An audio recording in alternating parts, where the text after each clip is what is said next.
Check two.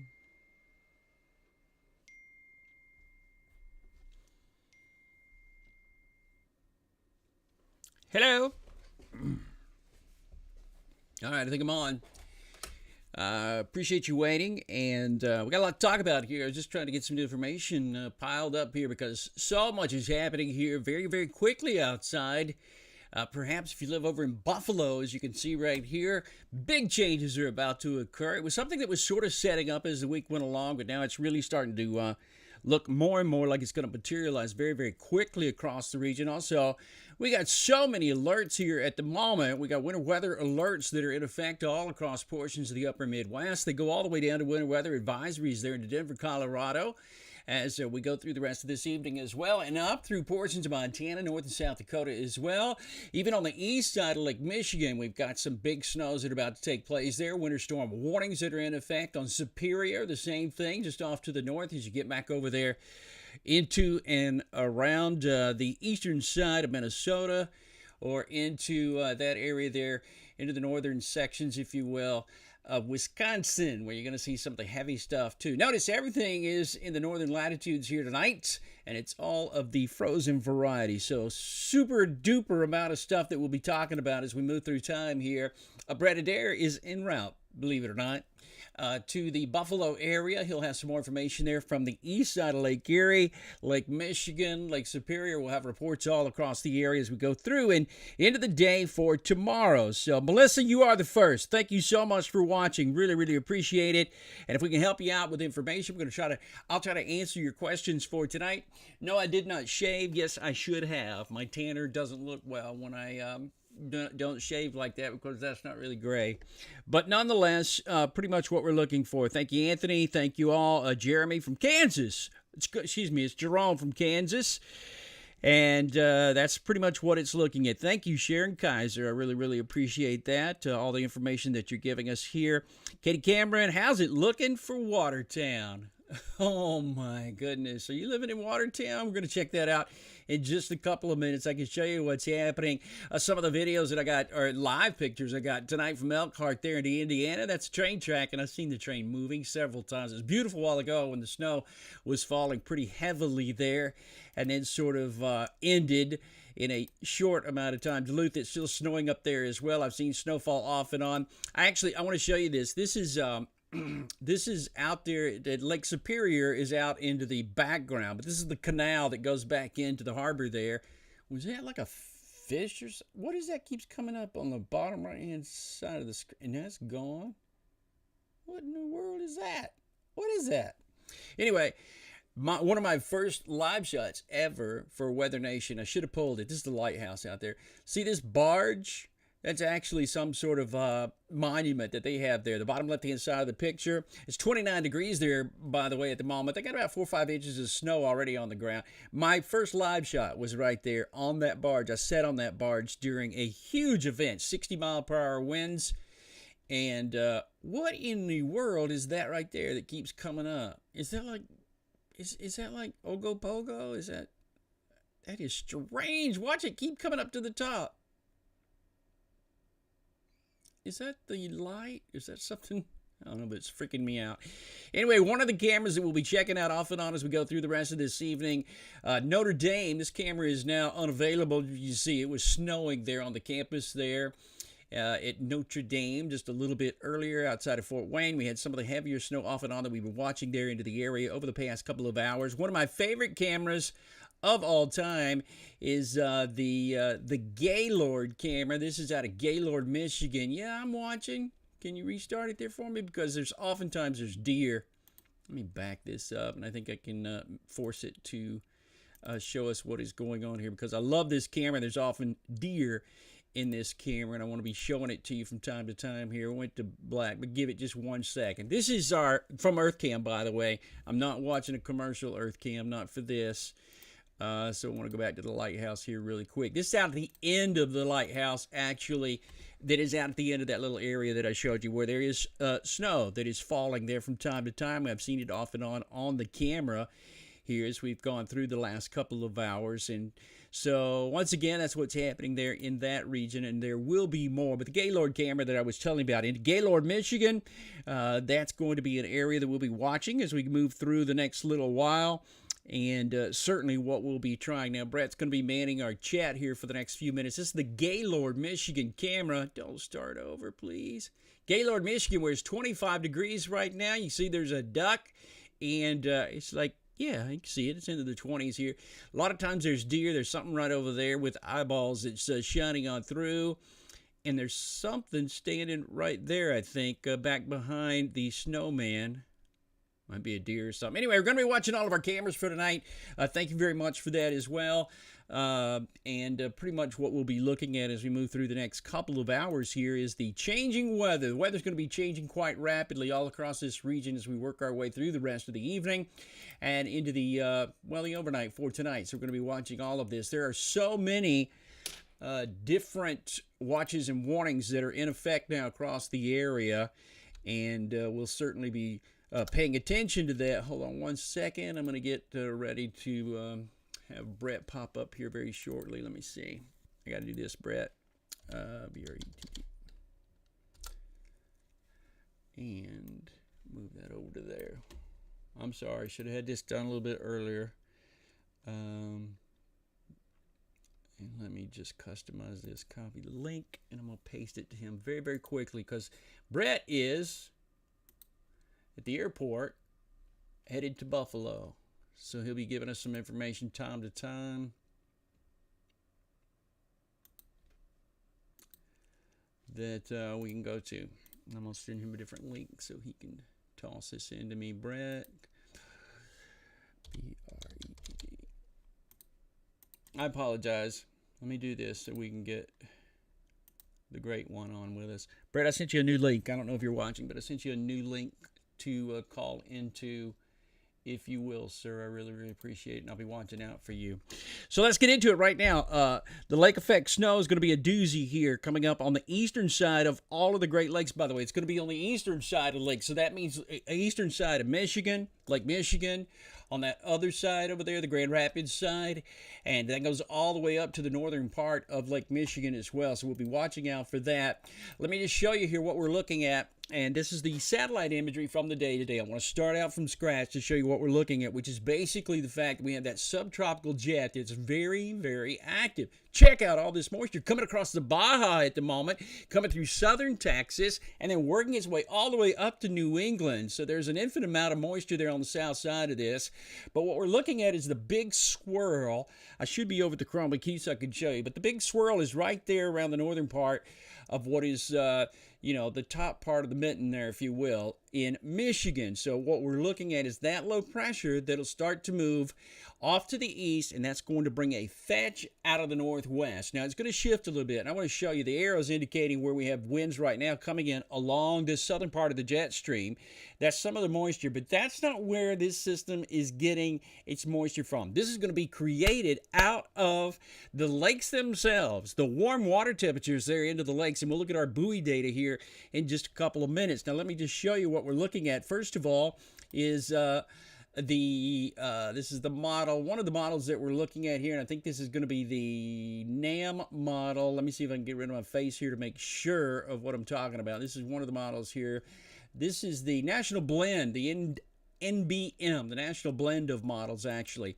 Watch it start to pile up on the south side here. Now, this is not yet to Buffalo, but it will be coming. This is hour 28, so validity here is going to be around the top of the hour, around midnight on Friday, first of all. That 0Z there is actually 6 p.m. on Thursday, but then 12Z, and I'm going to stop this right here. This is Friday morning, and how much is 12Z on Friday, the 18th? This is, the orange is indicating a foot of snow, so Buffalo itself like 8.7, but then along the lakes here, you'll really start to see it piling up. This is the lake, Erie, and then this is after it is dumped on the other side. We'll be looking at some of the heavy amounts that will start to really pile up there as we go through the next little while. These heavy amounts, by the way, that we're talking about, well, they're going to be up there in the foot to 2 foot range. It depends on how long that fetch lasts in that one little area there that we'll be looking at. Let me keep moving here to show you. It keeps piling up. Some of the estimations, again, the white, we're looking at 18 to 20 inches of snow there. That's in between Buffalo and just off to the south at Erie. So it just keeps going up and keeps going up. These totals do.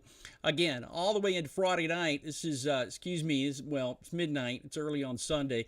And this is Sunday morning. 12Z is early on Sunday morning. The white area is well over 2 feet of snow. That's the projection now. We got to make sure that what you know is that this is a modeling forecast. And I'm going to show you all of them before the night is over with here so you can know what to expect. I don't always go by models. I do my own national blend of models. I do the David blend of models, and I sort of go in between the two. But look at that. Buffalo now, toward the end of this forecast overall.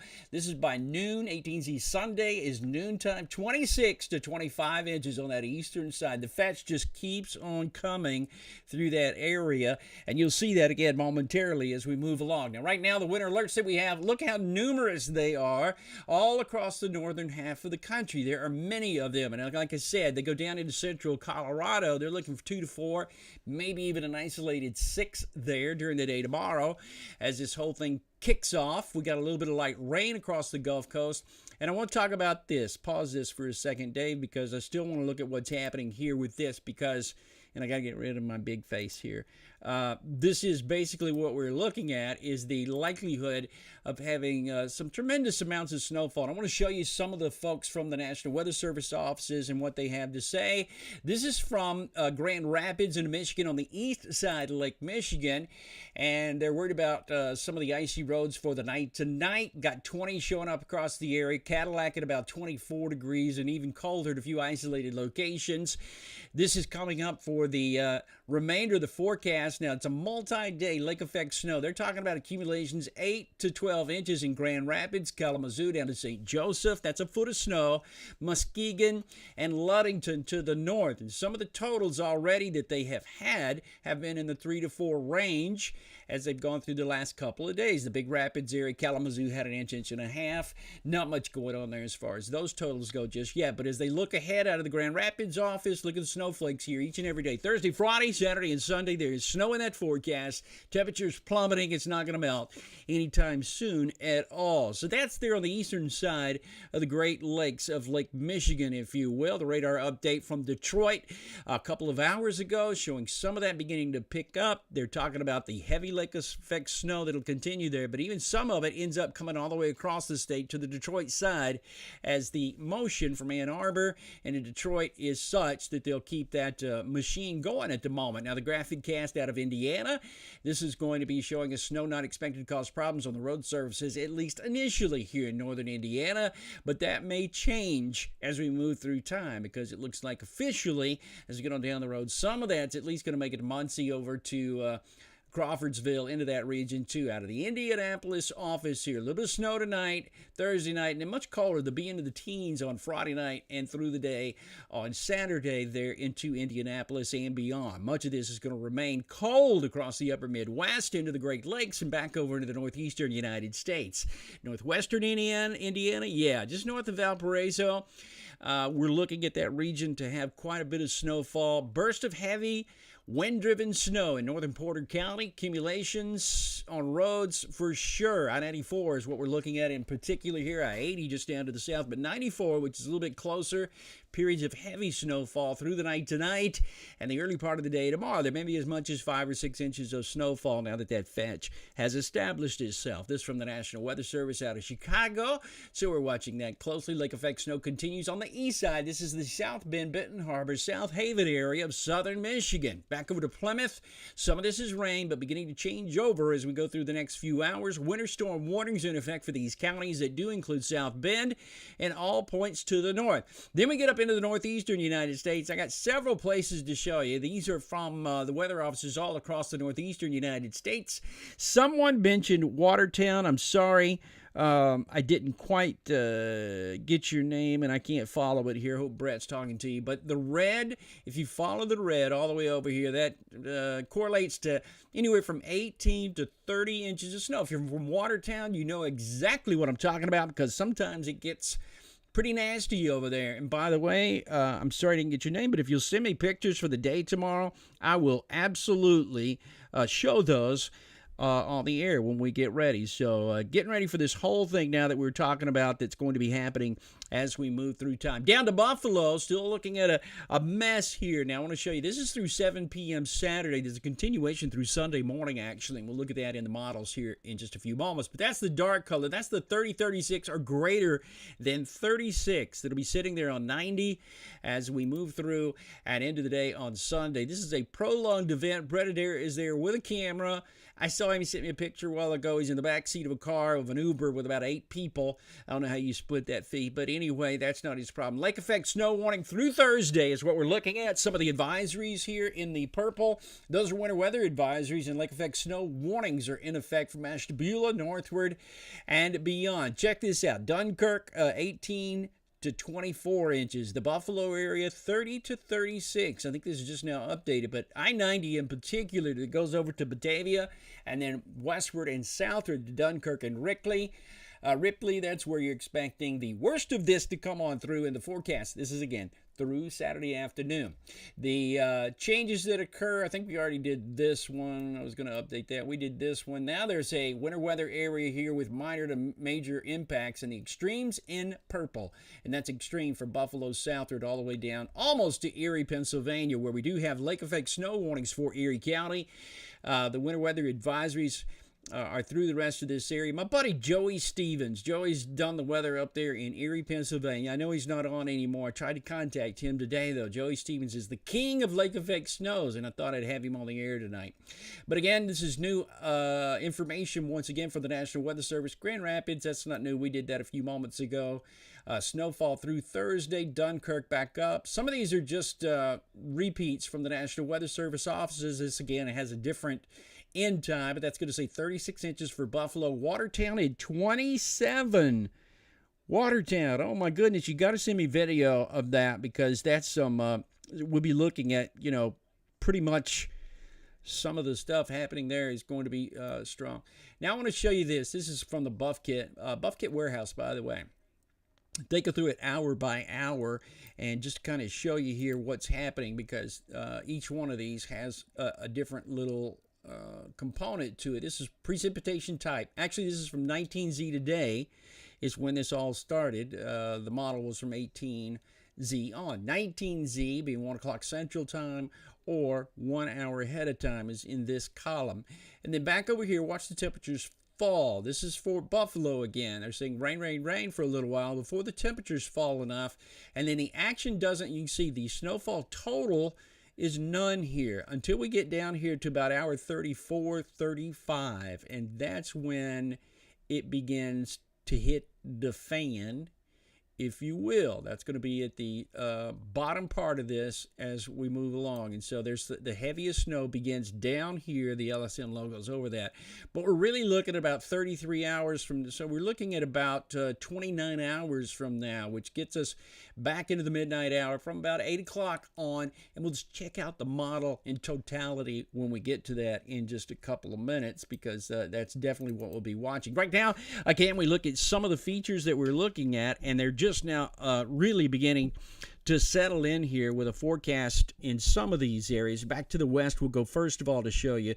These are all the warnings that are out there at the moment, and basically they're going to be from Denver into the mountains. Winter weather advisory that goes down I-25 coming out of Denver. That's a winter weather advisory where they're still looking for the possibility of anywhere from 1 to 3 inches from Monument Hill. If you know anything about this area, up 25, Monument Hill is about 30 miles south of Denver, about 30 miles north of Colorado Springs. That's an area there that is so cold. It's one of those places I've driven from Denver where it was in the 50s to Monument, which was south of Denver, where it'd be in the 30s and freezing rain. I mean, it was pulling trees down there. So this is an area prone to it. It's Monument Ridge, Rampart Range in the North El Paso County area, below 7,500 feet. and that's what we'll be looking at for the advisory there. And into Denver. Now, if you go westward out of Denver on I-70, you quickly get into the mountains here. Genesee, back over to the area. This, again, is a winter weather advisory that's going to go through Friday from noon Thursday through 9 a.m. on Friday. Snow developing here, 3 to 6 inches, especially into the higher elevations there around Idaho, Springs, and beyond, over into the mountains there, Nederland, and then back into go underneath the Eisenhower Bridge, and you're right there at Silverthorne and Frisco into the Breckenridge area there too. But Estes Park, Rocky Mountain National Park, you're in it there as well. Then you get into what I think is going to be a winter storm warning. Yes, into Laramie County, total snow 5 to 7 inches up here with wind gusts to 55. Now you're talking about a blizzard when the wind gets up that much. Blizzards have nothing to do with the amount of snow that's falling, but that's going to be on the South Laramie Ridge, including Interstate 80, right in that area near Cheyenne and beyond. Well, we've already got a little bit of snow falling in some of these areas. Billings, we already have snow up here. That's included in the winter weather advisory area. And then now you get back over here into Duluth, and this is going to be a winter storm warning just south of there. That's due to the fetch of moisture coming in. This is going to be 12 to 18 inches locally, and that's going to be an area just south, it looks like, of Duluth, where we could have many, many problems should that be a continuation into the area there. We could have a lot of driving problems there as we move through time. So we'll be looking into that, following that very, very closely. In fact, I can show you Duluth at the moment. No snow is falling here at this very moment. Very strange animal is still sitting over here by my cursor. And I've already called authorities. We'll get on that pretty quickly. So now as you look a little bit further off to the east, we're talking about the snow. This is on the western side of Michigan, all those areas that we were talking about a little bit earlier. And you can see it goes up and down the line. Winter storm warnings into winter storm warnings in Kalamazoo because they're looking for 6 to 12 inches in Kent, Iona, Berry, Eaton, Kalamazoo, and Calhoun counties, starting at 7 a.m. tomorrow morning and running through Saturday. It's winter weather advisories off to the north here, but they may change. Still looking for 3 to 10 inches of snow. You're getting into criteria for a winter storm warning there in both of those cases. And it goes as far south as South Bend, Indiana, where we're looking at, again, anywhere from 2 to 6 inches down there. It really depends on the direction of the wind and how it's blowing. Then we get back over here into this area. By the way, this is the current radar, which shows a little bit of rain on the outer edges, probably because the ground temperatures are still a little bit warm. But just by chance, here's the winter weather advisory for Erie, Pennsylvania, just south of there, 3 to 5. Erie, I think, gets dumped on out of this whole scenario. Somewhere in between Erie and a little bit further toward Buffalo, if you will, is going to get dumped on, as they say in the military. That's going to be moving from west to east across the region there, and they're just going to see plenty of precipitation as time goes on. Right now, looking at the radar, let me smooth this out just a little bit so you can see what I'm talking about. Anywhere in the blue is snow that's falling there that goes from Cleveland northward. In fact, Cleveland is under a winter weather advisory, and that's going to go 3 to 5 inches there in Cleveland as this kind of shifts southward over time. Buffalo, not yet in it, but your name's Bennett, and you'll be there by the day tomorrow. Bennett, you will be in it. 488. Why don't you just say till Friday? Friday morning, snow accumulation is 2 to 6 inches off to the north here. And Watertown, you asked me about that specifically. Watertown's going to be the same. I don't see an advisory yet for Watertown. I may not have it on, but that's on the northeastern side of Ontario that we'll be looking at and seeing some of that snow falling pretty hard there. This is all a case of having a wind blowing in across the Great Lakes. And as it does so, it creates that combined with the fact that the water temperature is warm.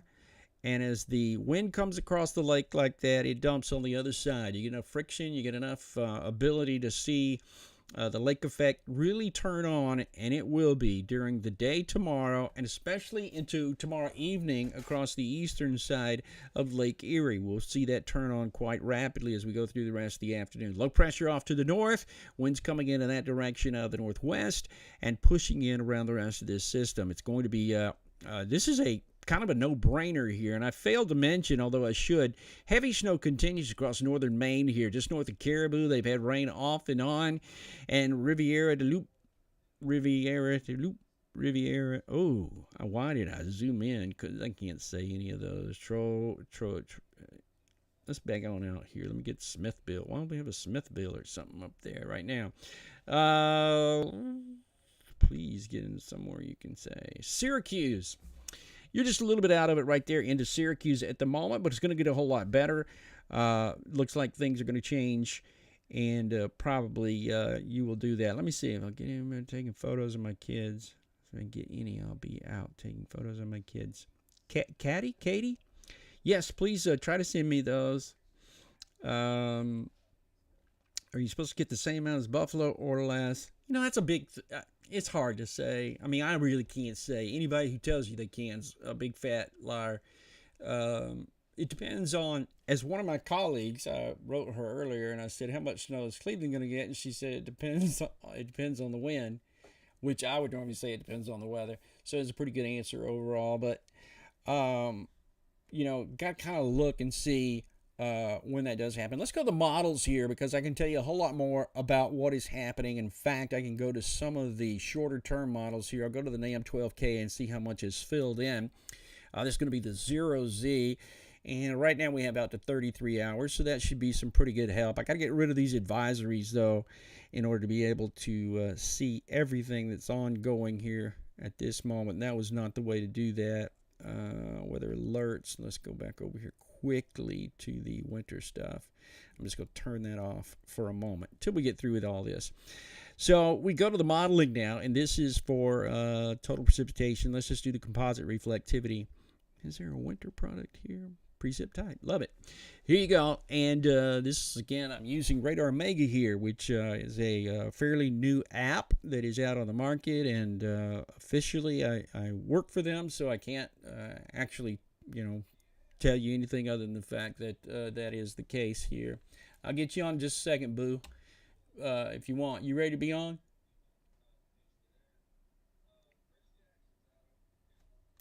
I think I hear him talking, but I'm not sure. Anyway, let's see. Give me a second. Guy just shows up and says, hey, put me on. Give me 1 second, B.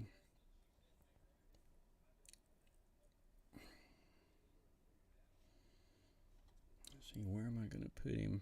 I apologize for just a second, because Brett Adair interrupted me like I'm supposed to just jump on whenever he calls. But I do. Hold on for 1 sec. Let's see. Paste. 1920, 1080. Okay, let's see.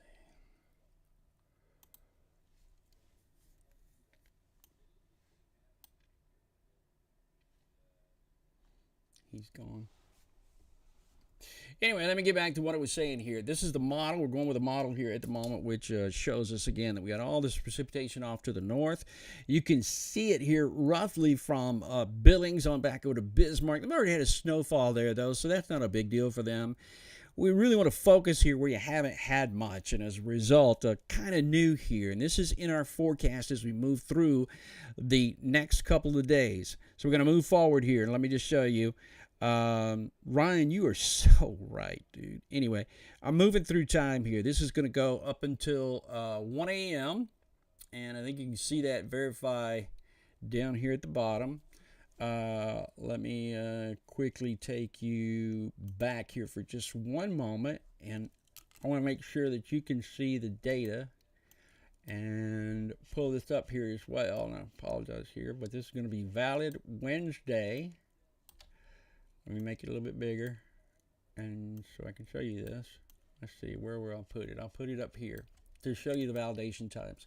Valid Wednesday, 8 p.m., so a few moments ago, which is right, because this was the 0Z to 6 p.m. update Central Time. So here we go. We move along, and you're right, Mustang. And I can tell you why in a few moments, but let me I need to get back to this. South Bend gets in it. This is midnight tonight, South Bend. You can see already that flow is coming across the Great Lakes at that point, and they're going to be in it right here on the eastern side, not the western side, the eastern side, as the air begins to pile up on the eastern side of Michigan. And it'll be that way across the rest of the area literally as we go through time. Now, it's still showing a little bit of rain, you can see here in Lake Erie at the moment. The water temperatures there are really warm. The air temperature we'll get to in just a few moments here, but right now we're looking at it right there with the snow that's beginning to fall in both of those areas. And I'll back this out again and watch it go through the night tonight. Really, the snow picking up from just about Cleveland, it looks like, northward along the interstate. 6 a.m. in the morning, still looking at sort of the same scenario, 7 a.m. But this isn't it. Watch, that first little fetch lets up a little bit toward noontime, and I think this is going to be the same throughout all the modeling. And then watch what happens as we move through the afternoon. Watch this stuff come in from the south and start to gather, but push northward because the wind direction starts coming in out of this area here. The wind actually will be picking up more and more out of the west, southwest going through the day. The surface winds will, and that's going to create this flow across the entire part of Lake Erie. My goodness, there's your flow. So as a result, it pushes the air and all the moisture from the Great Lakes until it hits landfall here to Buffalo and to Erie. As long as that fetch is a little bit turned, you can get it from Erie northward, it looks like, the abundance of all that coming on in. And here comes your massive amounts of snow. Same over here in the South Bend, Kalamazoo, back over to Holland, maybe as far north as Muskegon. Really picking it up there, too. I don't want to really just go with one point, but pretty much what it's all about. Alexandria, thank you so much for watching us there in Holland. Europe, really? That's cool. Then back over here into Buffalo, you can see the change. That's 8 p.m. tomorrow evening. We're looking at 8 o'clock into the evening tomorrow. Then watch what happens. Boom! Let me see if I can hit the sound effect. Can we do the boom sound effect? Oh, no. I'm sorry. It's too late. Anyway, so this is what the precip looks like there, and this is the last hour that I actually had. 36 hours there, but this is when it really starts to set up, folks. This is what a lake effect, massive lake effect snow event looks like, and that's definitely going to happen now. There's no reason why it wouldn't, so feeling pretty confident about that as we move along through time, because I do, in fact, think that that is going to happen for sure at this point. Now, if you're wondering, again, let me take a moment or two here to kind of get you back up to date on what is happening across the rest of the area. I'm still thinking that a lot of this is going to be a continuation, if you will, of what we've seen over the last several days, which is that flow coming in off of the Great Lakes and moving on through the eastern part of any state, actually, as we move along. So that would be our overall deal here into the short term.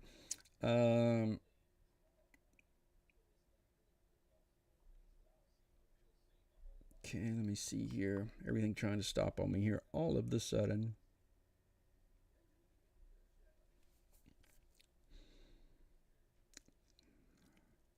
Because I want to show you something. Didn't work.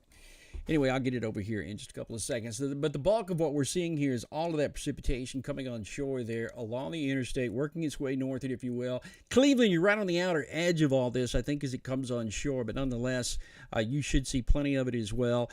And this is at 6 a.m. on Friday morning is our time frame right here. 6 a.m. on Friday morning. That's what the radar would look like at that point. Now, I can sort of show you, let me see if I can give you a little bit. Well, the HER won't go that far out, but the 3K is getting closer and closer to going on out that way. And the 3K is high resolution. It is what it says it is. It's 3 kilometer resolution.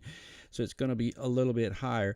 But you can just see the waves of energy being projected here by the modeling. The waves of energy coming across the lakes. Check it out. That's that first batch that goes through during the afternoon tomorrow. But after that, the fetch sets up right through the middle. Look at the waves, the little gravity waves that are coming in here too. These are waves of energy setting up. Look at the ribs there, if you will. This is an idea. You might even see lightning. I think about this point, you start to see lightning out of some of this. It's going to be that energetic. And then notice that it really doesn't move that much. If you draw a line And how about I draw a line? So if we draw a line here across the middle of the Great Lakes, watch what happens to what is south of that line. Basically, you'll just be looking at it kind of traveling along the line. It's not moving north or south until the very last minute there. And this is getting into the 3, 4 o'clock time zone on Friday. And by that time, there'll be a tremendous amount of snow, I think. By that point, basically, we'll be looking at feet of snowfall. And if you just sort of check this out here, what we're basically looking at is, I'm talking about 18 inches of snow, which is quite possible across any of these areas going into that hour. And so there's plenty to, sort of look at there and decide what you're going to do about that as it comes on. There's nothing you can do about it, but that's basically going to be the deal. From Erie back on to the north and back over to Buffalo. Might be just south of Buffalo and a little bit north of Erie, but nonetheless, it's all in that area that we would be concerned about. And if I can just show you here what it looks like. See, there's some 40-inch totals. If you do a pixel query on it, it's a lot. It's a lot. And it doesn't matter how wet it is, how cold it is. By that time, it will be cold enough for all that to be snowfall. Kind of looks like it heads a little bit to the south, or at least trending that way as we get into those latter part of the forecast, the latter hours. So definitely we'll be looking at all of that. It's going to be a sort of an amazing thing to see, and that's why Brett Adair could not stand it, so he went. And it'll be to our benefit. We'll have some pictures of him as we move along. So pretty much what we're doing here. I think he's going to try to sign back on again. He was horrible at it earlier. Then we go back over to even the northern parts of Lake Ontario, you can see. And you get up here near Watertown. That's that fetch. It's going to be a little far to the north for you in Watertown to begin with, but I think it all shifts, and you should be in it right after that. Some of the other modeling, not near as high resolution, but can give us plenty of data. The GFS model, the global model that we look at here, kind of saying the same thing. The fetch rides along the central portions, and the main fetch is really something that holds off until the overnight hours, I think Friday night.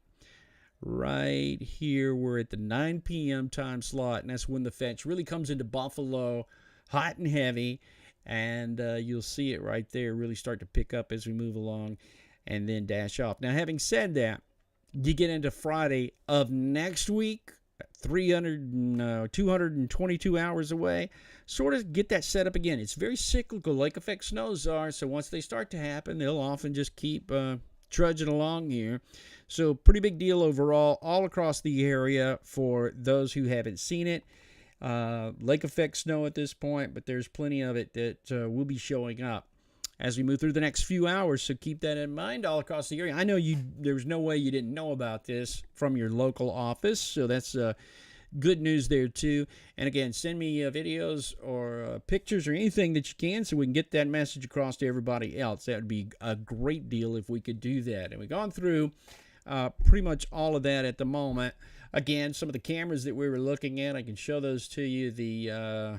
And I'm doing this because I would really like to change my graphic here for just a second, but I have to get off of it in order to do it.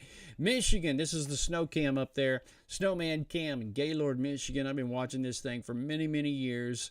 It can be a crazy, crazy sight here because a lot of times the deer will come up and eat right there. It's always a beautiful picture. And pretty much what we will be looking at there overall. I'm going to grab this.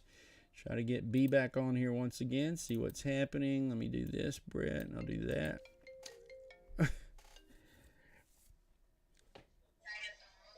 Hello? You still on? Yeah. Video. I'll be on there like now. I see you. Well, I saw you. You went away. Oh, I can't see anything you're doing or anything, so just FYI. Okay. I'm jumping on there now. Okay. Bye. Bye.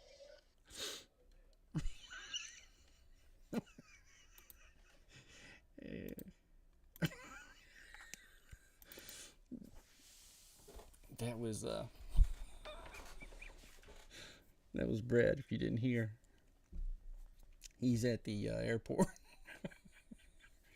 He forgot I was doing a show. I apologize for that. We are so unprofessional here, it's not funny.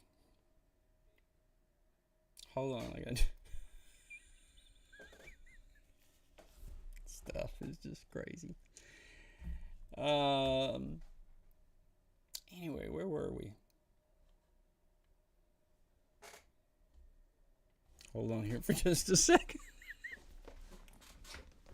What is that? Okay. There's something playing behind me, and I don't know what it was. Anyway, the bigger story here has got to be the Gaylord snow cam.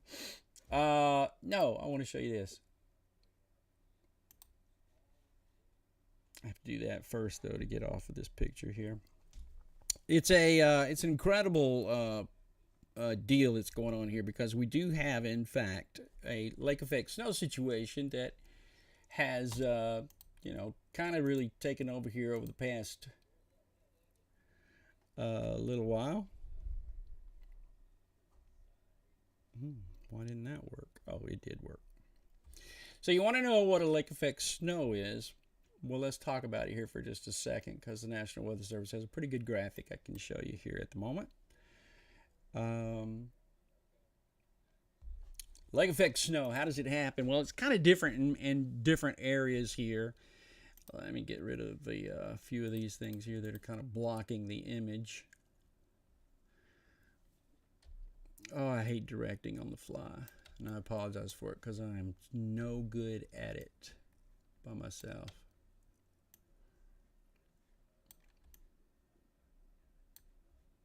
Lake effect snow, cold air that comes over the Great Lakes. Now, the Great Lakes water temperatures have been into the 40s and 50s here. We'll look at that in just a couple of minutes, but they've been, you know, pretty warm.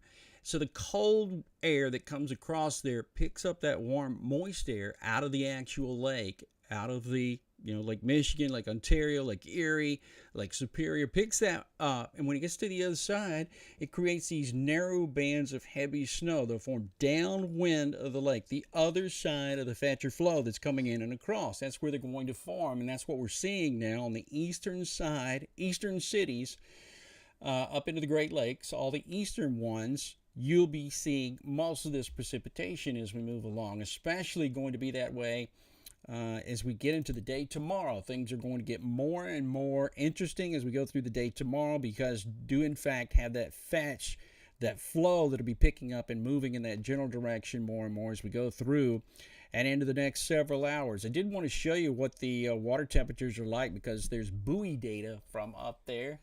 There's no, well, that's a bad joke, boys and girls. This is what it looks like up there as far as, you know, the water temperatures into the Great Lakes. Actually, we'll start over here at Lake Michigan and show you. Out in the middle of Lake Michigan, we got a water temperature that's right at 50 degrees. The water temperature is 50, and the air temperature is 37, so the air's trying to cool. But that's a buoy out in the middle, and as a result, the buoy out in the middle is the water temperature there is holding the actual temperature up. So that's out there over that part of Lake Michigan, and you know, just to show you, you know, pretty much what we're looking at. That's kind of the case here, at least into the short term. Let me try one more quick thing here. If you'll stay on for just a second, because every time I try to pick you up, you go away. Plus this, this, this, and this.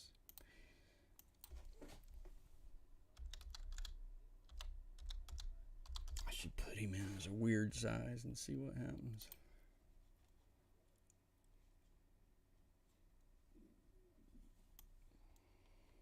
Are you like in flight? Can you hear me? You can't hear me. You hear me? Do you hear me, Brad? Do you hear me, Brad? Hello? Huh? You hear me now? Turn the monetization off, it won't matter. We are now half full Huh? of liquid oxygen. Brett, you got me in any way, shape, or form. The liquid oxygen tank. Oh, dude, you have me? Thank you. That's super Check. Can you hear me? oxygen gas meeting the humid Florida air and turning into vapor. And there's a look at the numbers. I don't hear you. On your left, you can see the core stage liquid oxygen is Check. You got me? I don't think it's my fault. Got about another hour and 20 Alright, hold on. minutes to go in fast fill. And then over on the hydrogen I don't side, hear you, B. I don't hear you, B. moving quick. And you're More than 3/4 full. let me see something. How about now? On a tank that is the largest Check, liquid check, hydrogen tank ever made into a rocket booster. Check, check, check. We also got an update from Johnson Space Center and the flight dynamics officer there. Passed to us through PAO. There are 40 cutouts in our 2 Check, check, check, check, window check. tonight. The bar's going up, Dave.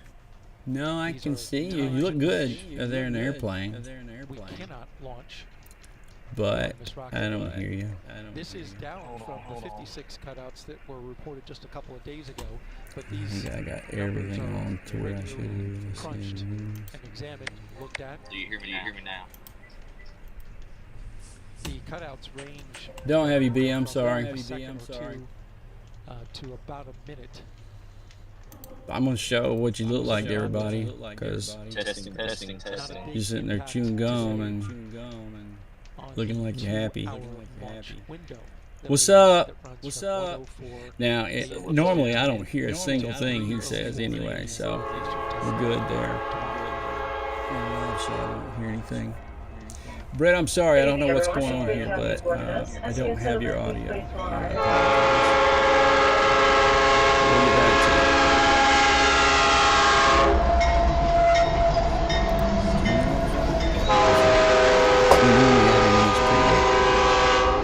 He's really interrupting my flow here.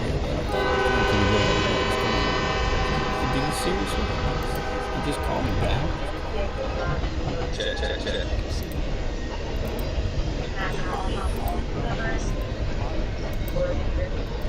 I don't see, I don't hear you, B, and I'm sorry, I don't know why. I keep looking, but when you get back down, when you get on the other side, on the ground, call me and we'll work it out for tomorrow. Tell Goober there, Dave says hey. Dave says hello. Oh, check out the girl behind you. She's checking Brandon out. Wow. Oh, it's a different show. Yeah, see. I'm gonna be. Anyway, let's get back to where we were. We probably should have set that up a little bit earlier, and probably would have worked. Anyway, eastern side of the Great Lakes here. See, he messed all my graphics up. I don't have my times anymore for you, but let me get those back up here really quick. This is the iPad, and there's the precipitation type, if you will. We knew that was going to be the case. And there's the time, so the validity times here are still cool. And so we're going on 6 p.m. now, and then moving up through the next couple of hours at that forecast overall. This is a GFS. Let's try the European from earlier in the day today. The 18Z, this 12Z. And sort of the same thing that we were looking at here on the European, if you like to see this kind of thing. Temperature-wise anyway, it's still cold across this region. I don't know what we were doing. We're looking at the temperatures on the Great Lakes. So let me get back to doing that here before we were rudely interrupted. And what we're looking at is, hear a train? I don't hear a train. Anyway, here we go. And you can see these water temperatures. This one's near Gary, Indiana, and the water temperature here, the air temperature is 37 degrees. It doesn't have a water temperature, but the air temperature is 37. Michigan City, we got an air temperature of 37 degrees again.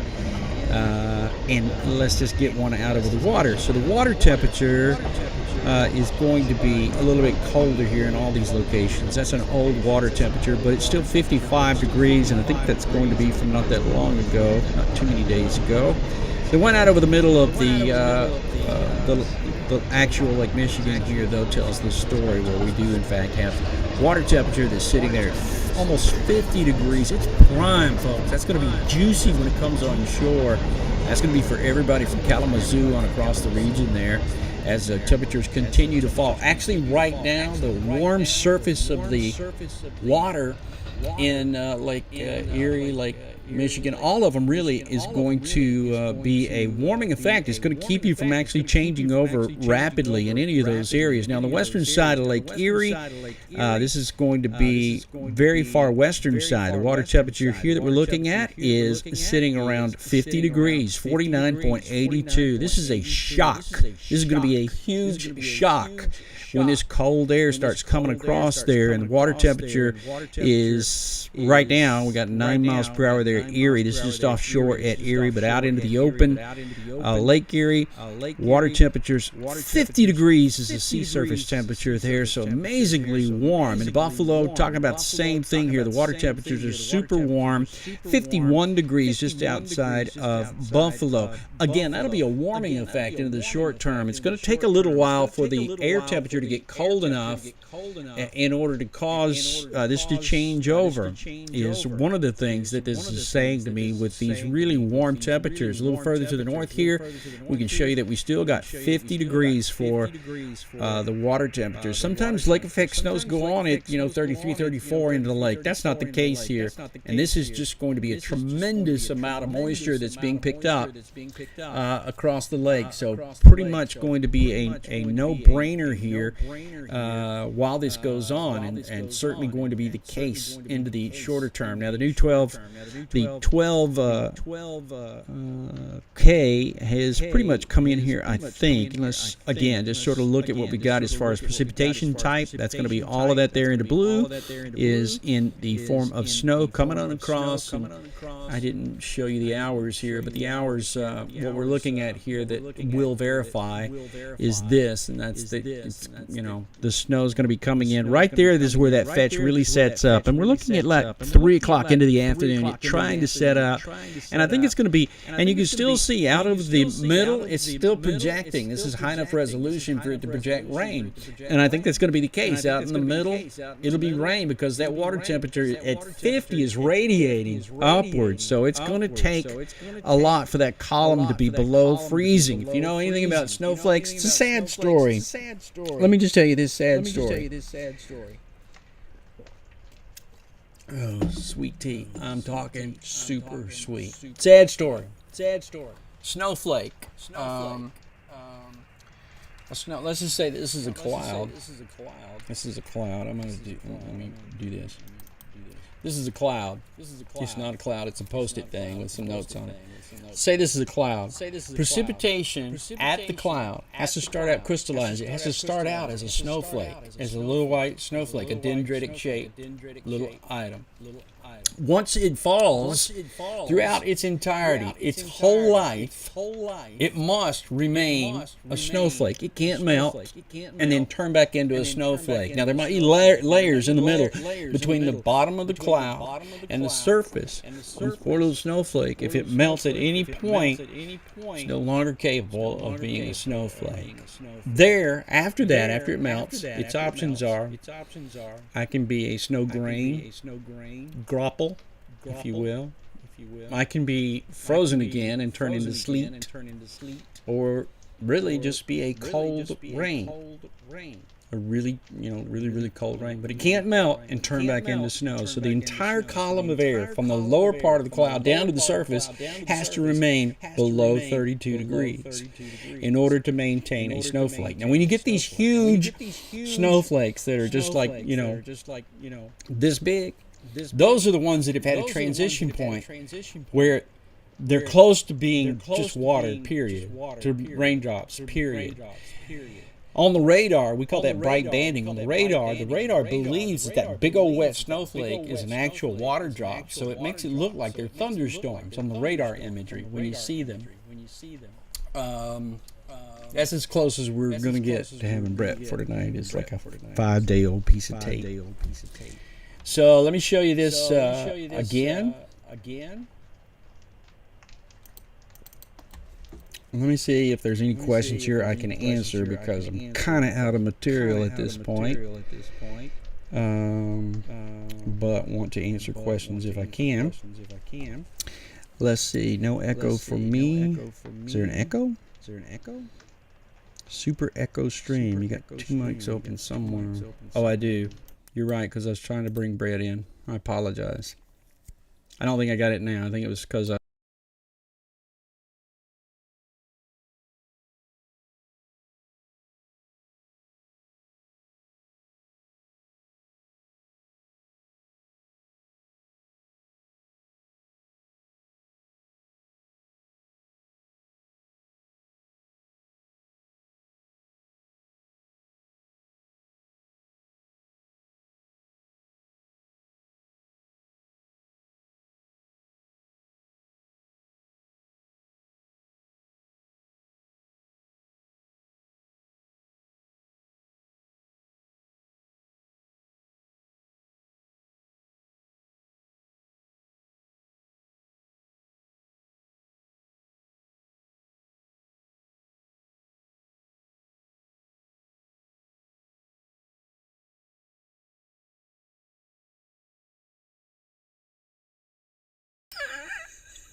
I'm sorry. Thank you for watching. Yeah, I'm sorry. I'm such an idiot. I apologize. I'm using this thing called OBS, which I know, you know, I know a lot of people use it, but the audio has always been so difficult for me. I've never been a director, but gosh, I respect directors now so much because I'm just trying to do this myself. And I so apologize. I don't know how long I had that off. I think I turned it off a little earlier because I was trying to find Brett. He was on some weird channel that I didn't know about, but I am so sorry for that. Is there anything you'd like to talk about now that maybe you can hear and see me okay? You know, I've kind of messed everything up here so far. We were supposed to be on at 8 o'clock. Brett was a no-show, like always, and he was actually trying. He was Ubering. He was trying his best to get to the airport. So I know you are, G. Ferrero. Thank you for hanging with me. I ought to go get the chicken. She would save the day. The chicken on my shoulder would probably save me from this humiliation, but I do apologize for it and wish blaming the boss. The chicken? Because it for sure ain't Brett. Yeah, Penny's the boss. That is for sure. I'll go get Penny, but she's snoring. I could hear her snoring a while ago. And the other night when I got her up, she was not very happy.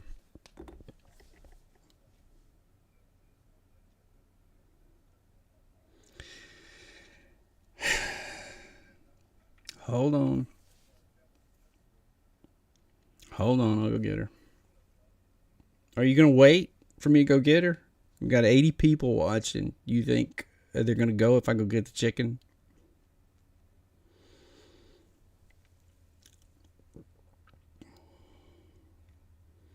I'll go get the chicken.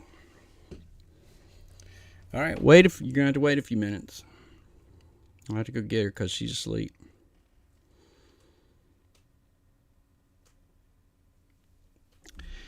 No, this system isn't like late 70s. I think it was, let me think. I read a little bit about it today, about some of the similarities. It's not even, what year was it? It was so bad. Not really that long ago. There was a huge event, wasn't there, back in, I want to say,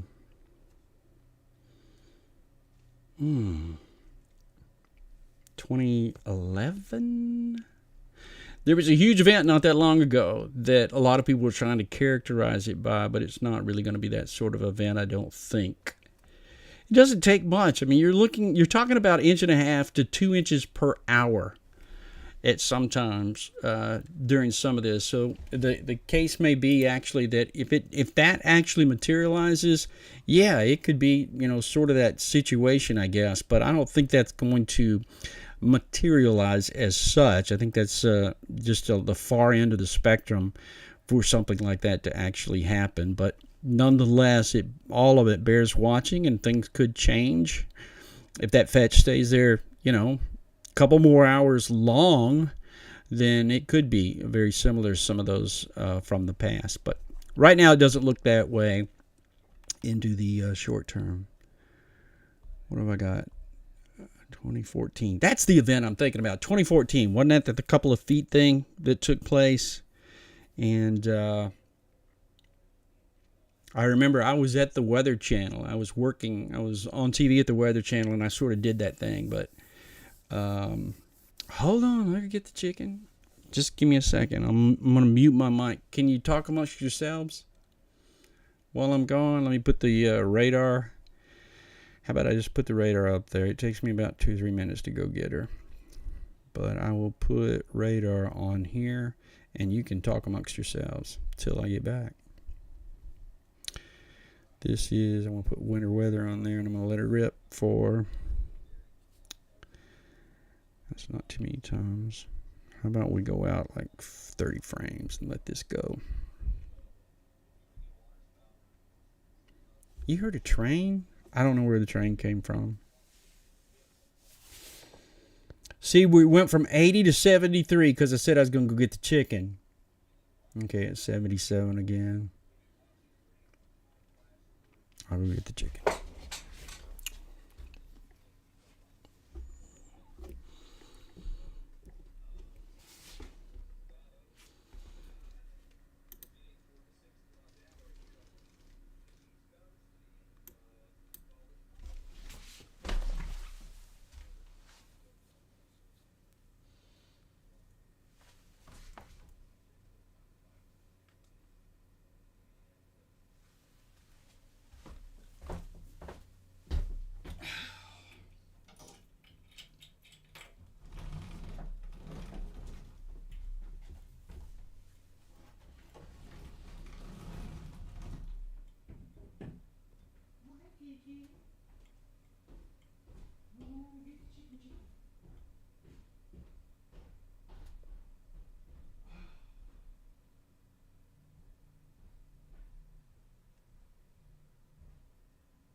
Hello? Okay. This is Penny. And she's a chicken. As she just said. I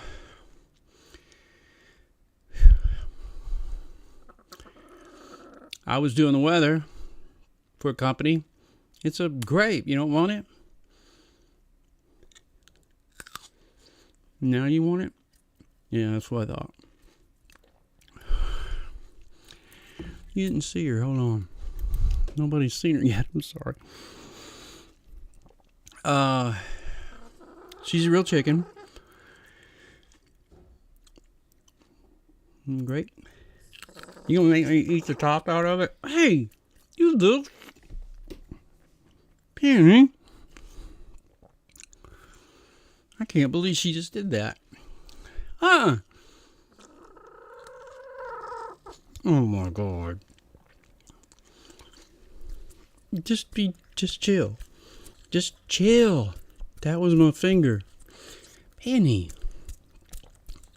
What is wrong with you? You've gotten militant. Ow. What are you doing? Just eat it. Stop. Good Lord. What did I do?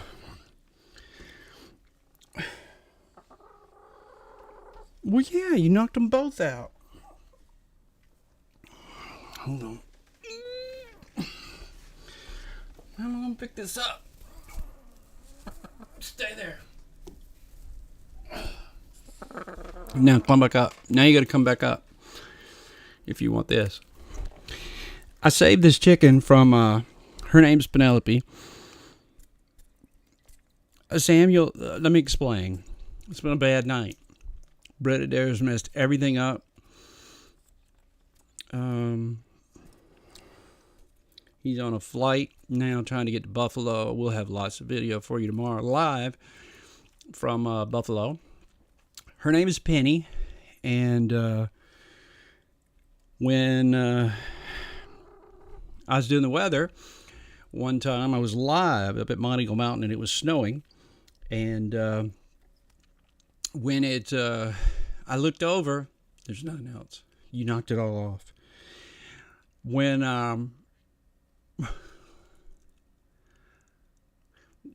was on the air and I looked over and I saw it was snowing hard. There was already like 4 or 6 inches. It was really wet snow, but it was coming down and she was hiding behind a bush. The wind was blowing and she was on the other side of the bush. And she weighed practically nothing then. In fact, I've got a photo I think that I just took of her that I can show you. She was skin and bones when I first found her. And you're not going to believe this, actually, and I think I can show it to you. I got to get rid of some other stuff. Come on. This was her the day that I found her. My friend Sharon and I were doing live shots for a company when we both saw her. She thought I was lying when I said, hey, there's a chicken, which I was not. I was being truthful. And this was her back then. This was January the 16th of 22 when she was a runt. And this is her today. Yes, clip her wings. It was snowing. She was hiding behind a tree. It took some chips for me to catch her, but then I caught her and we brought her home. If you look at her right now, she's a really tough looking chicken. Does she not look like she's roided out there? That's a recent picture of her when she, she just really looks like a 3-piece chicken and a biscuit in the right hand picture, but she looks like she's ready to whoop some butt, but she's very sweet. And she's been with me ever since, and we do videos on Facebook and stuff. You can see right now she's going to sleep because I woke her up. She's perched on my shoulder, and it wouldn't take her much to go to sleep. Although she watches the radar when it moves. It kind of bothers her that it's moving behind her, I think. But pretty much the deal. That's what she does. And she's kind of a hit on my Facebook page. A lot of people will watch and, just kind of watch and see what she's doing. I would show you, but I don't think I have any audio at all to show you her. I think I can show you her Halloween picture.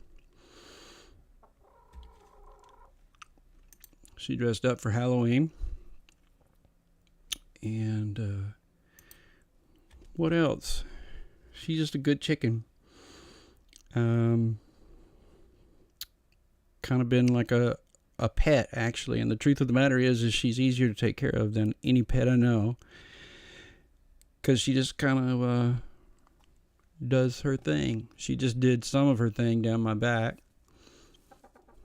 Penny. You couldn't hold it?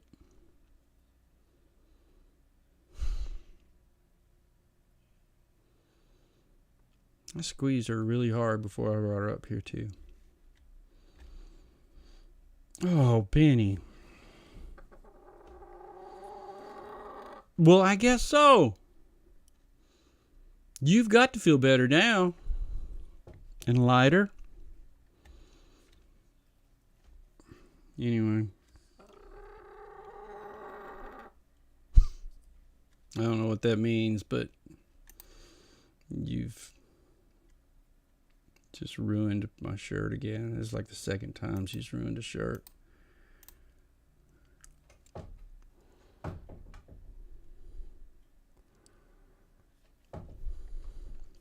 Stop it. Gotta show you this camera again. This is Elkhart, Indiana, where it's been snowing off and on. That's the train tracks right there. That's a cool shot. Cool picture that we've been looking at. And, yeah. Is she still laying eggs? You know what she does? Twice a day she lays eggs. She lays 2 for me. 1 in the morning and 1 about 3 o'clock into the afternoon. She just laid something on my back, but I don't think it's an egg. Yeah, you should do a lot more than that. You have to be lighter. You want to do a close-up? Can you see yourself on TV?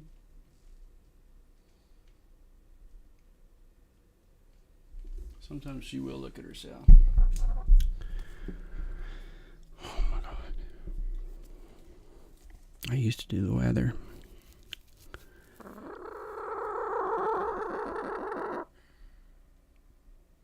What's your deal?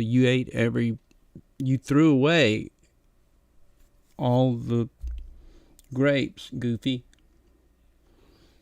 They're on the floor.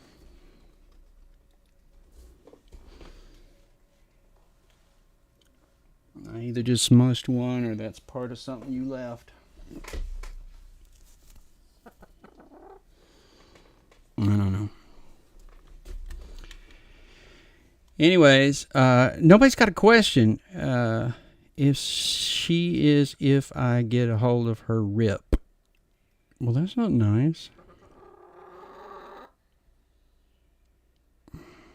Did your channel just recently start live shows? I see the videos from all over the country. Yeah, we just started doing Brett Adair and I just started doing these live hits. We're still kind of demoing because we suck at it. I suck at it. I'm not a good director, as you can see, because I've done about everything tonight. Brett called me on some weird channel, so I wasn't. Hush!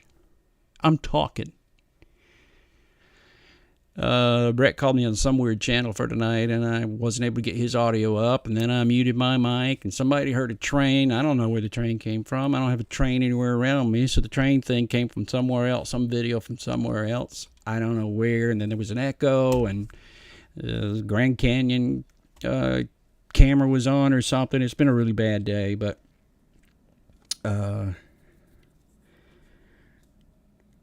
Let's see, just east of Lake Huron. I'm so expecting lake effect snow tonight as well. Lake Huron, I know it very well. Let's just take a look up there. According to the model, let me back the model up here and sort of see what we can see.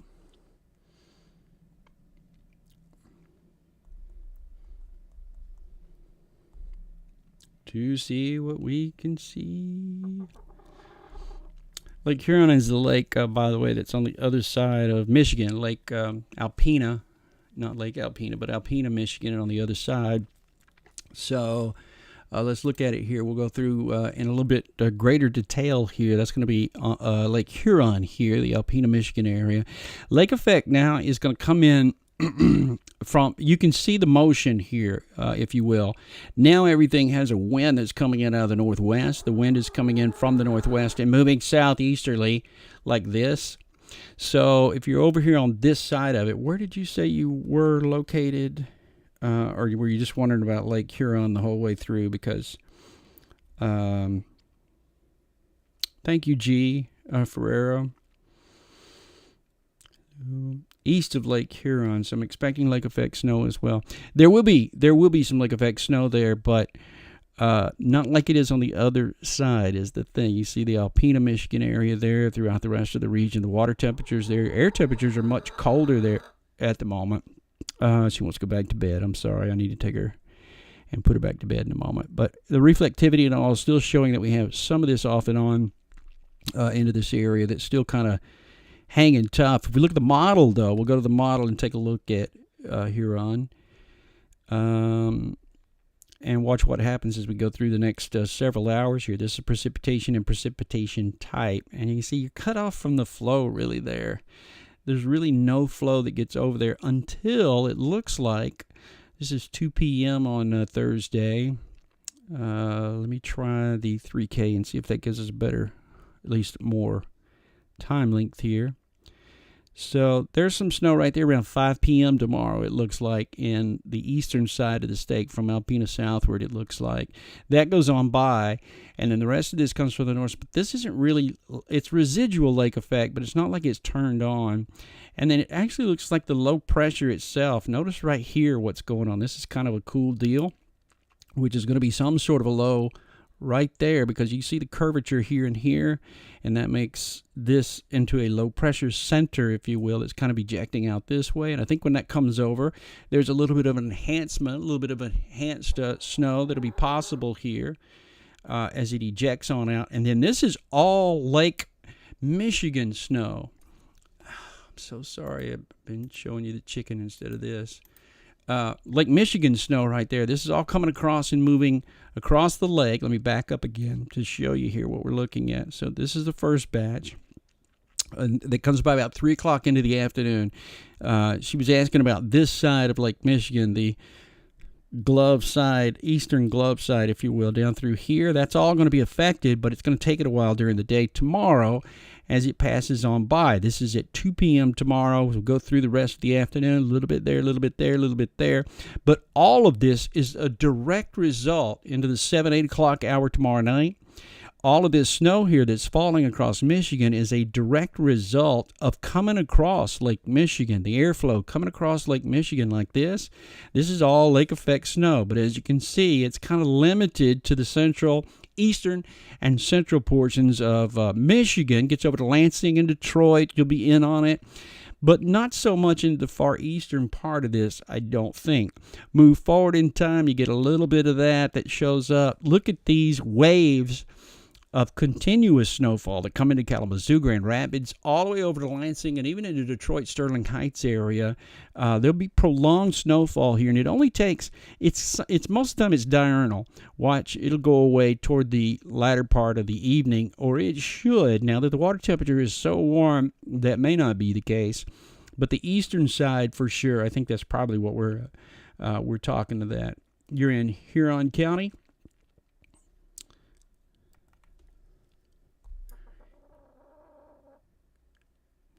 I'm sorry, baby.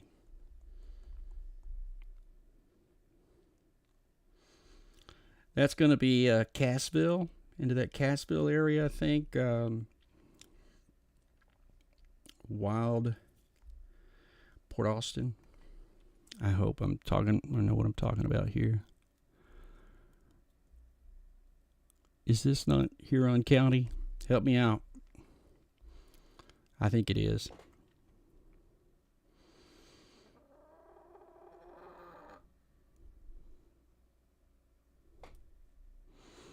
And the water temperature out there is really warm. Out at the buoy, we're still looking at some water temperatures that are well into the upper 40s to near 50 degrees out there from time to time. So that's prime. If you seem to know what you're talking about up there. But that's, oh, I'm in Canada. Hit your little button on your iPhone and see where it says you are. Is there a Huron County, Canada that I don't know about? Anyway, kind of what's going on up there at the moment. Rachel says, good night, Penny. I don't know, but that sort of sounded like good night. I'm in Brussels, Ontario. Cool. I'm from Bad Axe.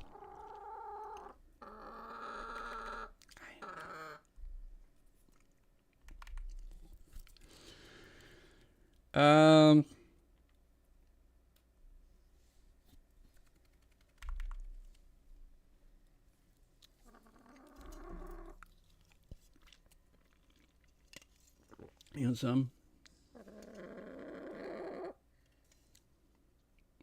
Sweet tea, you'll be up a while. You want more?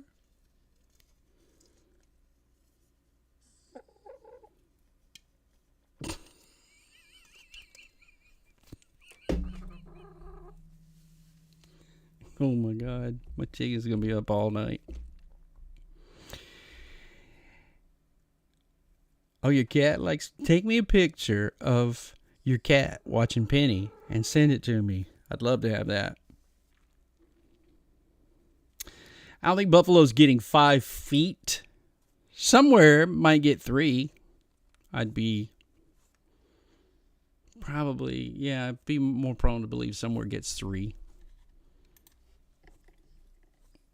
or 4. Do you want some more?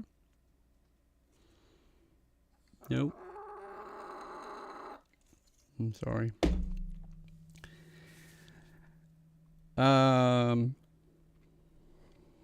Any other questions there? Yes, I live in Alabama. Fresh out of Denver, Colorado. Moved here a little over a year ago now. I'm back here in North Alabama at the moment.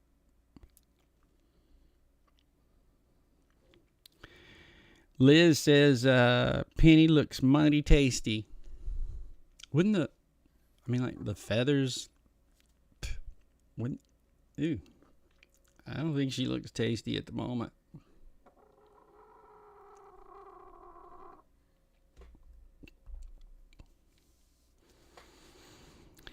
Yeah, she's like yeah. So we brought her in, and I didn't know what I was going to do with her. She's made a terrific pet, believe it or not. She doesn't ask for anything. And we let her stay inside because there are like coyotes and a lot of other stuff that are like looking at her during the day. Like, you do look pretty good. And so we bring her in at night. We got a carrier that's right by the doorway. And so the minute it gets dark, she comes in and she walks straight to the carrier and she's like asleep. Seconds later, if you just put something over her, what do you see? And she's great. She doesn't get up. She does not move until daylight the next morning. And then we let her out in a pen again. And she's pretty good. Somebody lived in Buffalo during the space date, lived in Buffalo during the blizzard of 1977. Thank you, Alexandria. I think Penny's pretty too. I think she's the queen of the, she's a Rhode Island Red. She's got really nice, you know, there's a good girl. Her cape and everything is really nice and red now. Yeah. You want to go to sleep? On my neck? Do not turn around. Never. Here's a tip for you. Don't let the barrel point towards your face.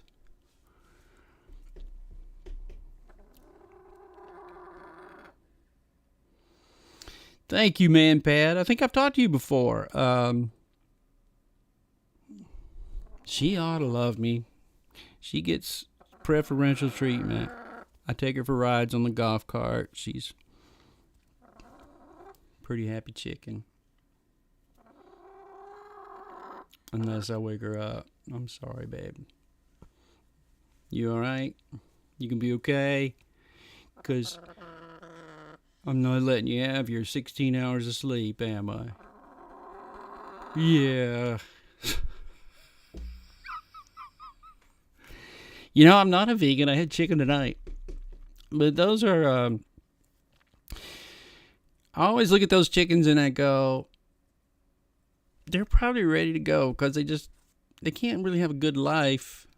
So I always figure they'd rather go. I'm not a vegan, actually.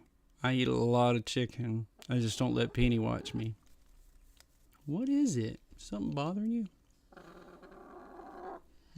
Something bothering you? Let me give you a neck massage. Yeah, I know. Lord Andrew. Well, are you not on the Game of Thrones? The new one? So, ManPad, what we're looking at is this real? When is this? Saturday? That is really... Check this out. I hadn't seen the NAMM 3K. I knew this was a possibility. The NAMM 3K says we're going to get a bunch of moisture that returns. This is coming out of Denver, which that looks like a more appreciable snowfall. Now, the one in Denver that begins, 4 o'clock on Thursday.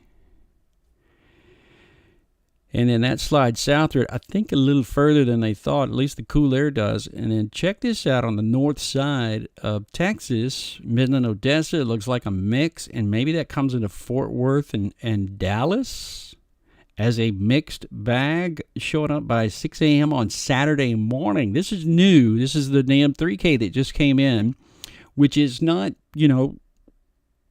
I love the NAMM 3K. I don't know if this is for real or not. Did the GFS have that earlier in the day today? If it did, it snuck by me. Yeah, that's the 0Z GFS, which is not in for sure. Let's go to the 18Z. We'll look at the noon GFS. And it did not have this, or did it?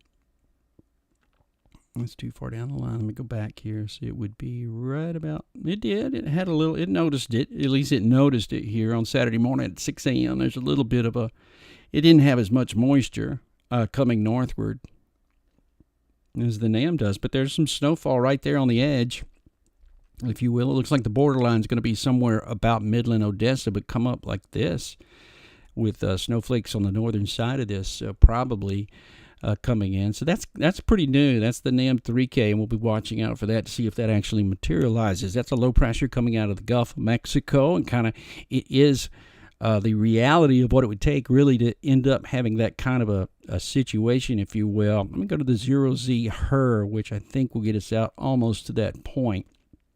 This is from just a little while ago. I'm sorry, I understand I'm smacking, but have a truly sore throat here at the moment.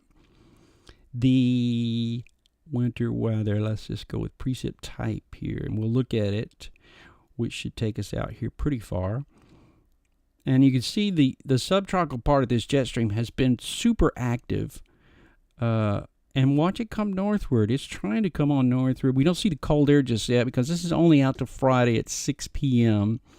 48 hours is all we can squeeze out of the HER at this point. But you can see the moisture is trying to flow backward pretty rapidly into this thing. So that could be that's a new bigger deal, I think, that could be taking shape. The 12K, if I put this into motion, I can show you as we move ahead in time. This is the 12K NAM. It is the same model, but it's a different resolution.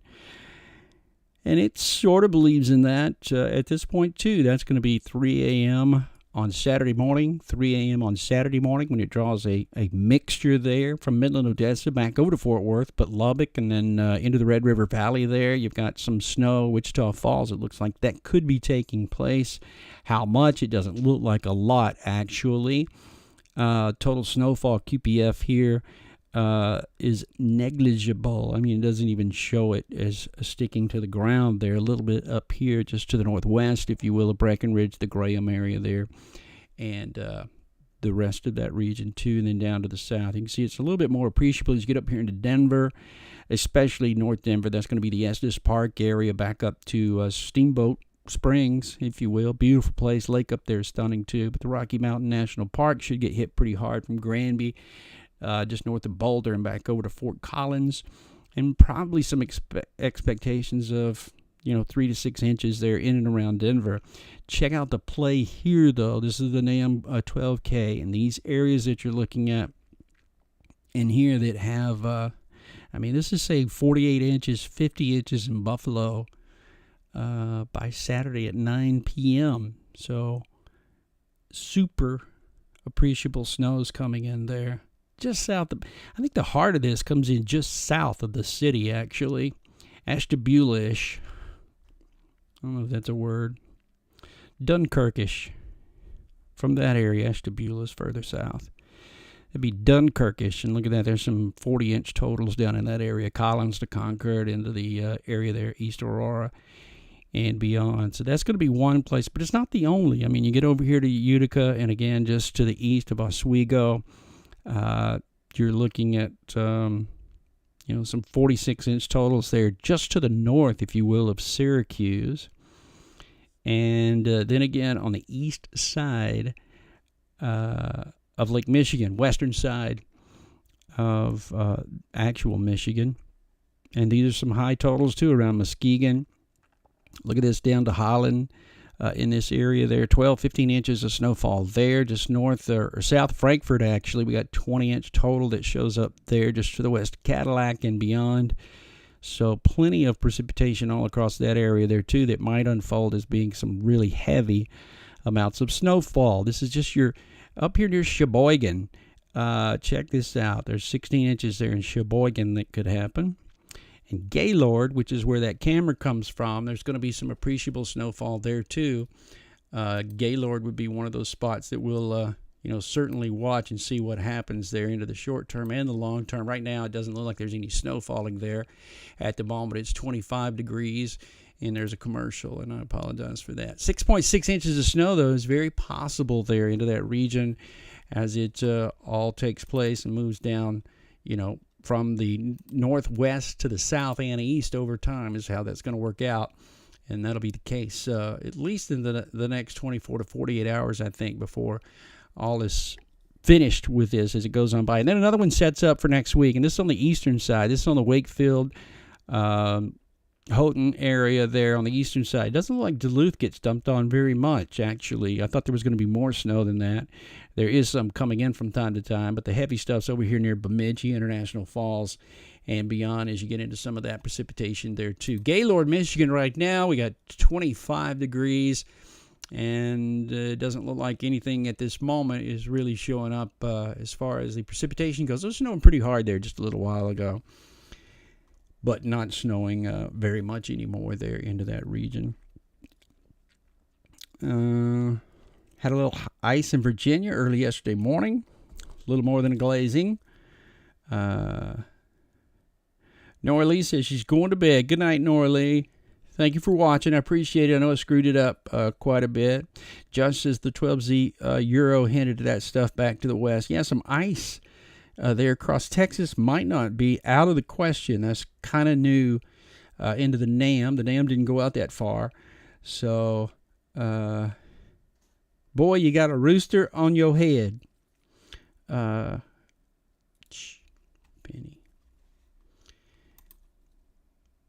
Penny, he knows you're not a rooster. I told him you were a chicken.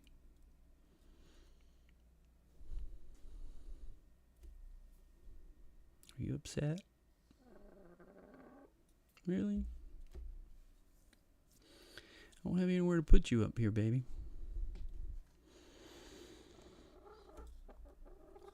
I don't know what that means. If you get a translator, we'd be good. Any more questions? I'm losing my audience.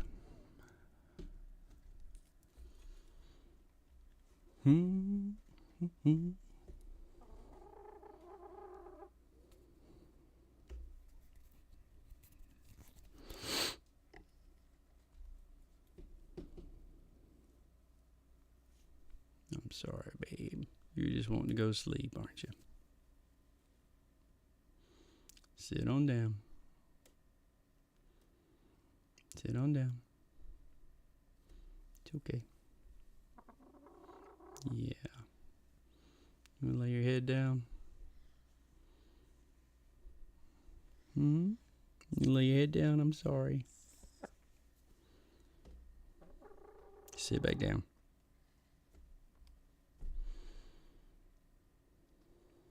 Manpad says he's still with me. He's kind of waiting for Brett to land. He's flying right now from New York City back over to Buffalo. And he's going to be... She has a little... she has a dog carrier. It's like a dog carrier. And she walks into the house and she makes a beeline for it. As soon as it gets dark outside, she has pens outside that I move around every day so she can feed around. But she has a dog carrier that's on the inside of the house, and she loves it. The minute she walks in, that's where she heads. She eats a little bit, has a few worms, and then she goes to bed, and I never hear from her again. Except a while ago when I went down there, she was snoring. Literally snoring, and I felt kind of bad about waking her up. But Toronto, Canada. Let's see. Will you be getting any snow anytime soon? Let's take a look at it. This was, what we were looking at a little bit earlier was the fact that all of the Great Lakes here on the eastern side would end up being in play a little bit more. I'm sorry, I keep doing that. Would be in play for a while, and that'll still be the case going through the rest of the weekend, in fact, because we're going to keep all that... going to keep all that in play as we go along through the period. But moreover, I think really most of it's going to last at least into the short term for the next 48 hours into the western side of the Great Lakes. But then the eastern side will come into play greatly as we move on down the road. So we'll kind of be looking at that as we go into the short term. Now on the western side of the lake here, you'll find Toronto right there, and water temperatures again are super warm. Toronto, though, you're on the western side of this, and if you know about your area there, you do know it says the sea surface temperature is 35. That's kind of hard to believe, because I know out in the middle of the lake it's a lot warmer than that. It's 51 out here in the middle of the lake. I think that's going to be the air temperature. This is not a situation for you to get snowfall here because of the fact you're on the northwestern side of the lakes. And if you know about your lake effect, you need a south wind to blow, or a southwesterly wind, easterly wind, to blow in order to get lake effect snow there. And if you look at it here, precipitation type, let me just show you. We'll put this into motion, and I can show you over the next little while here. As we move along, I don't see snowfall there. I don't see snowfall on the western side of the lake, barely. But you're pretty much shut off from it the entirety of this system. And I bet you if I go to the amount of snow that is going to fall, at least according to this model, it's not going to be hardly anything. In fact, you're in a big donut hole here in Toronto. That's a nada. That's a zilch, zip. Not a none. in Toronto according to the model, because you're never in the fetch that comes across the lake that has you being on the far side. The wind direction has to be from the south for you to get it there in Toronto to get a lake effect snow. Now, you can get the low pressures coming in continental, from the north and bring you snow, or your prime need for this when it comes to getting snowfall in Toronto is a low pressure that comes up through the middle of the U.S. and makes a kind of a bead like this, a low pressure that comes from the south down in here, and the winds come up and around, and the trajectory is changed. You get the wind coming in from the east, and that'll pile up the water and bring it to you that way. But it's only with a low pressure down to your south that happens, because the wind always goes counterclockwise around low pressure. So anything other than that just keeps you into the dry air. Sorry about that. Do you like snow? Does anybody dislike snow?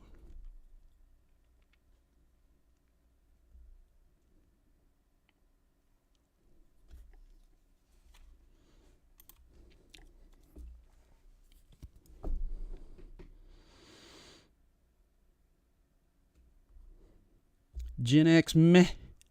Just got here, love the chicken. Okay. Did I do something wrong? Or is it just the chicken? I like snow when I'm not working. It's beautiful.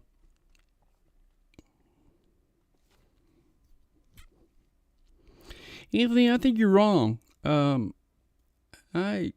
In fact, I know you're wrong. I've been a weather guy in the South for like 35 years. I did the weather in the South, and much as people tell you they hate it, they hate the hype, I think, that goes around it. But the actual snow, because we rarely get to see it in the South, the actual snow is typically something people do look forward to. It gives them the opportunity to do some grocery shopping. And what are you doing?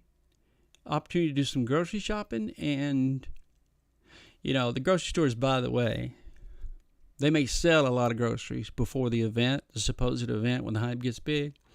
But then they don't sell anything after the event, so it all comes out to be a wash, more or less. Brett, Adair, and I have driven. One time we went through a snow drought in Alabama, and we thought there was going to be some snow into northwestern Alabama. We got our kids in the car, and we drove for like 3 hours, and we finally saw some snow. It was just a little bit, though. But we wanted to make sure our kids had seen snow. They were 5 years old, and at the time, they had never seen snowfall. And then I moved to Denver, Colorado, where it snowed every day of March and April. March and April is the big snow months. If you want to see snow, your best opportunity is to go to Denver or something like that, is to go for a weekend in March and April. And that's when the big ones are. They're getting a little snow tonight. You have to get low pressure south of you there in Denver coming out of the Gulf of Mexico. They're called Texas hookers. And I didn't make it up.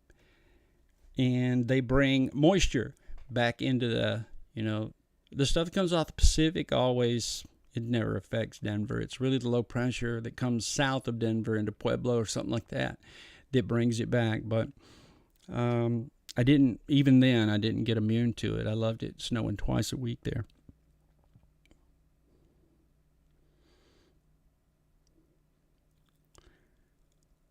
I look forward to the snow in the South, says Sydney Lattimore. That's cool. Penny's a good girl. You should have her on more often. I would. I just got reprimanded for bringing her up here because she was asleep. She was snoring. And my roommate didn't like that I see she's asleep right now. Surprise. She sleeps standing up, by the way.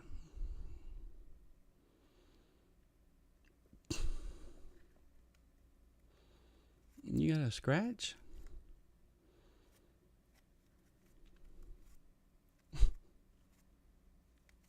Or are you pruning?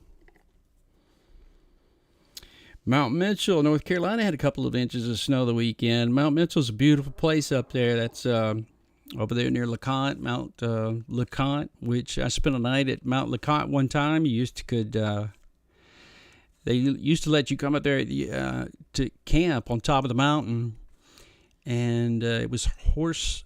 The only way to get up there was by horse, and I met a couple of people at the station up there, and we actually took a mule up to the top of Mount LeConte, spent the night, and then came back. I don't know if you can still do that or not, but some of those mountains getting up there near a mile high, but 6 inches of snow in North Carolina, that's pretty exciting. They still do? Well, that's cool. It was 20 years ago I did that, probably. Is it still only by horse? Can you still only get up to LeConte by horse? And it used to be, it was tough to get a reservation to stay up there. And then it was just, I think it was a cot. I think it was like, was it not little, like twin beds up against the wall? It was something like that. That's cool, Mia. I was the chief meteorologist over in Chattanooga, Tennessee, and so they did me a little favor and took me up there. And you talk about an adventure. That was a huge adventure. I took too much food. They got upset at that. Reservations are years out. That's what I say. They did me a favor and let me go because I was a TV weather guy up there. And saw a bear. We saw a bear on the way up there that scared the bejeebers out of everybody because she had cubs. I hope I remember this story if that's not just an episode on TV show I watch. Sometimes I never know. You're welcome, Stardust. I'm sorry there's not, if you want it to snow, it just doesn't look like this is the chance. Your chances will come when there's a low down south of you, I think. You live at the base of the Iron Mountains. Your house is just over 2,800 feet, and you get a good amount of snow each winter, ManPad says. That's cool. That's very cool. I lived just outside of in Denver. My elevation was 6,100 feet, and we have a thing where 6,000 feet is kind of a prime number. If the weather's ever a variable, 6,000 feet is where it varies. Below 6,000 sometimes doesn't get the snow that you get above 6,000 feet, which it also took me a little while to acclimate to that, to being over a mile high. 2,800 feet, though, that's pretty high.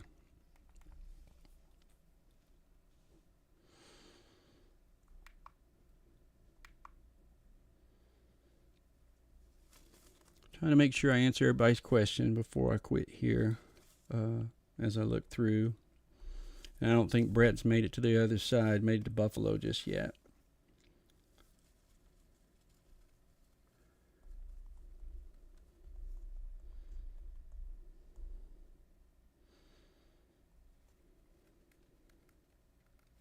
I don't know. What's Mount Mitchell's like 6,500, 6,500, I think. One of the higher mountains around there, but Mount LeConte is, unless something got bigger, I think Mount LeConte is the largest there. That's just outside of, you got Cades Cove going up through there. What else have you got? Is it Blackfoot Mountain? Some of the other ones around there that are pretty high. Roan Mountain's a little over 6, I think. And Grandfather Mountain's pretty tall, too.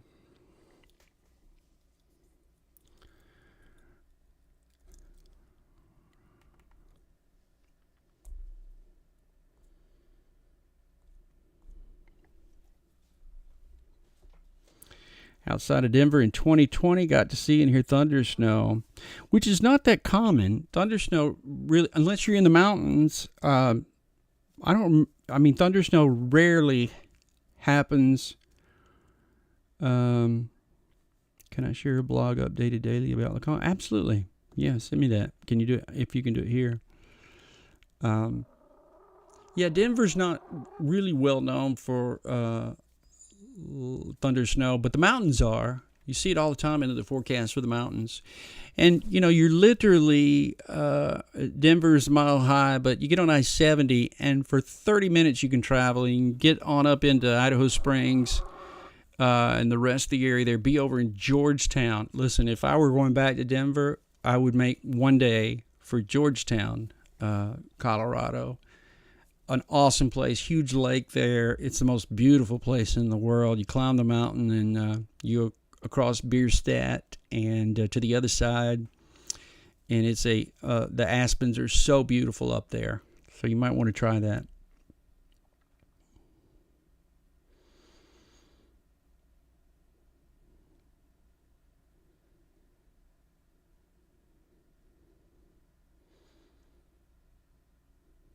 Yeah, we used to say the cold rain, Josh, when it would be like a 35-degree rain. We call it a waste.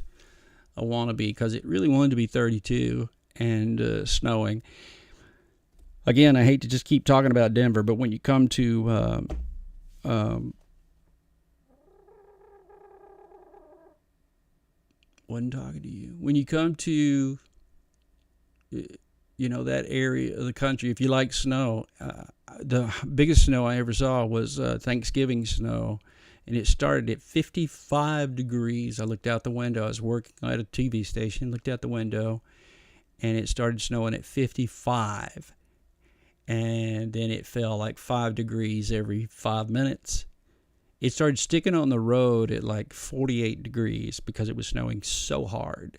So don't ever let anybody tell you that there's, that it's not cold enough to stick on the roadway. Because if it's snowing hard enough, it can stick above freezing.